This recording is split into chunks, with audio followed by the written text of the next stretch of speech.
देखो वाष्पीकरण को प्रभावित करने वाले कारक, वाष्पीकरण को प्रभावित करने वाले कौन कौन से कारक है। तुमने देखा होगा, एक उदाहरण तुमसे पूछता हूँ, मुझे बताओ जब कपड़े अपन धुलते हैं तो धुलने के बाद अपन यदि गर्मी के टाइम पे यदि कपड़े सुखाने के लिए डालते हैं तो जल्दी सूख जाता है, लेकिन सर बारिश के टाइम पे यदि कपड़े धुल के डालो तो जल्दी सूखते नहीं है। कारण बताओ, कौन बताएगा। हाँ, तापमान क्या होता है गर्मी के टाइम पे ज्यादा होता है, और बारिश के टाइम पे तापमान है क्या, यहाँ पे अभी टेम्परेचर है क्या पर्याप्त जो मिलना चाहिए था, नहीं है, ठीक है ना। इसका मतलब ये होता है कि गर्मी के टाइम पे क्या होता है, तापमान ज्यादा होता है और ठंड के नहीं है। लेकिन अपने वातावरण में किसके कारण उपस्थित है, जल वाष्प के, किसके, जल वाष्प। बारिश हो रही है तो बारिश हो रही है तो इसके कारण क्या है, वातावरण में उपस्थित होते हैं, किसके रूप में, जल वाष्प के रूप में वाष्पीकरण होता है सतह से। तो उसको प्रभावित करने वाले कारक कौन कौन से, तो कौन कौन से कारक है यहाँ पे देखो। वाष्पीकरण को प्रभावित करने वाले मुख्य कारक कितने होते हैं, 4 प्रकार के होते हैं।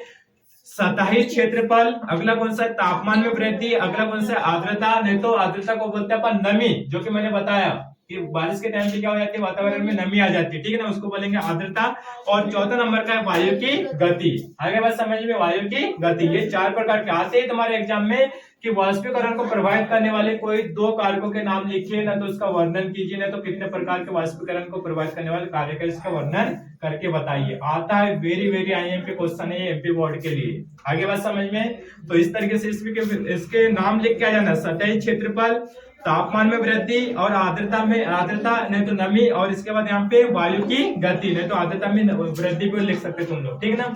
इसका यदि वर्णन करने के लिए आएंगे तो वर्णन कैसे कर सकते हैं, यहाँ पे देखो सतही क्षेत्रफल। सतही क्षेत्रफल, मैंने एक कपड़े को मैंने धुला, ठीक है ना, और कपड़े को धुलने के बाद उसको निचोड़ लिया बिल्कुल तरीके से, और जैसे का ऐसा निचोड़ा वाला ऐसे टांग दिया मैंने, उसको फैलाया नहीं, तो मुझे बताओ वो जल्दी सूखेगा कि धीरे धीरे सूखेगा वो, क्यों। आगे बात समझ में, तो यहाँ पे लिखा है सतही क्षेत्रफल, तो सतही क्षेत्रफल बढ़ाने से, सतही क्षेत्रफल बढ़ाने से वाष्पीकरण की दर क्या हो जाती है, बढ़ जाती है। आगे बात समझ में, कपड़े का उदाहरण दिया मैंने कि कपड़े को ऐसे निचोड़ के ऐसे डाल दूंगी लपटते हुए तो सूखेंगे क्या जल्दी, नहीं, उसको यदि फैला के डालोगे तो क्या हो जाएगी, जल्दी सूख जाएंगी। तो सतही क्षेत्रफल तुमने बढ़ा दिया तो वाष्पीकरण क्या हो जाएंगी, बढ़ जाएंगी। आता है तुम्हारे ऑब्जेक्टिव में कभी कभी एग्जाम में कि वाष्पीकरण की दर, सतही क्षेत्रफल बढ़ने से वाष्पीकरण की दर बढ़ जाती है, सत्य है क्या, सत्य है। फिर से क्वेश्चन सुनो, सतही क्षेत्रफल बढ़ाने से वाष्पीकरण की दर बढ़ जाती है, सत्य है क्या, सत्य है, सत्य है। इसी की जगह पे तुम्हारा क्वेश्चन बदल के दिया जाएगा कि सतही क्षेत्रफल बढ़ाने से वाष्पीकरण की दर नहीं बढ़ती है, सत्य है क्या, सत्य है, असत्य है। तापमान में वृद्धि, तापमान तुमने दिया, तुमने देखा होगा कि बारिश के टाइम पे कपड़े नहीं सूखते थे तो चूल्हे के पास जाके बैठ जाते तुम लोग, या तो प्रेस के माध्यम से उसको गर्म करके तुम लोग क्या करते, सुखाते हो।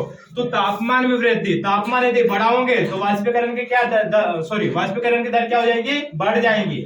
तापमान में वृद्धि यानी कि तापमान बढ़ाओगे तो वाष्पीकरण की दर, तो यहाँ पे तापमान बढ़ाने से वाष्पीकरण की दर क्या हो जाती है, बढ़ जाती है, क्योंकि पदार्थ के कणों की गति जो क्या हो जाती है उस टाइम पे बढ़ जाती है, बहुत तेजी के साथ क्या होगा, वाष्पीकरण होगा। आगे बात समझ में आता है। अगला है तुम्हारे इसमें आर्द्रता, क्या है, आर्द्रता। आर्द्रता को क्या बोलते हैं, नमी, जो कि अपने वातावरण में अभी कौन सा अवस्था में यहाँ पे आर्द्रता नमी के रूप में उपस्थित है, जल वाष्प बोल सकते, क्या बोल सकते हैं, जल वाष्प। तो आर्द्रता में नमी यानी कि आर्द्रता को क्या बोलेंगे अपन, नमी। इसके कारण देखो, अगर हवा में आर्द्रता है, हवा में क्या है, आर्द्रता है, तो वाष्पीकरण की दर क्या हो जाती है, घट जाती है, क्योंकि ऑलरेडी कपड़े में क्या है, यहाँ पे पानी है, ठीक है ना, पानी है, तो उसमें क्या होगा, वाष्पीकरण की दर बढ़ेगी क्या, नहीं, आ जाओ, ठीक है ना, बढ़ेगी क्या, नहीं, वहां पे क्या हो जाएंगी, घट जाएंगी, वाष्पीकरण की दर क्या हो जाएंगी, घट जाती है।